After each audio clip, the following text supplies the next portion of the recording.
When I think of the spiritual death or lifelessness that is our default state of existence outside of that renewing power of Christ, sometimes I think of it in light of the prophet Ezekiel's great vision of Ezekiel 37.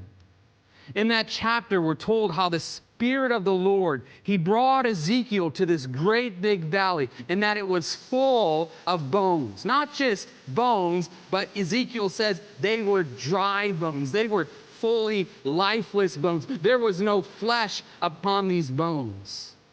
And we're told in that chapter how after he is brought there, that Ezekiel is commanded to prophesy unto these bones. And as he does, as he begins to prophesy, it begins to rattle and to shake. And he sees the flesh come on the bones. And he sees ligaments and joints. And the bones begin to come together. And they begin to rise to newness of life. It's a remarkable thing. It's nothing less than a massive resurrection.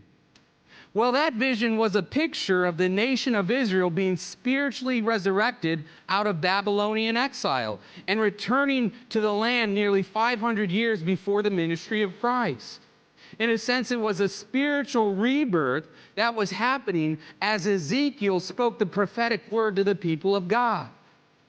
But in a very real way, the valley filled with dry bones of dead people serves as a picture not simply of the Israelite exile, but also of all humanity that has yet to receive new life in Christ.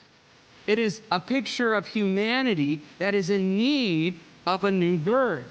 It is a picture of humanity dead in our trespasses and sin, that we are dry bones, spiritually speaking. We are broken beyond repair. What we need is not to accept some new and better philosophy or to have a boost in our moral rigor and works of righteousness. But what we need is the birthing forth of a whole new spiritual life.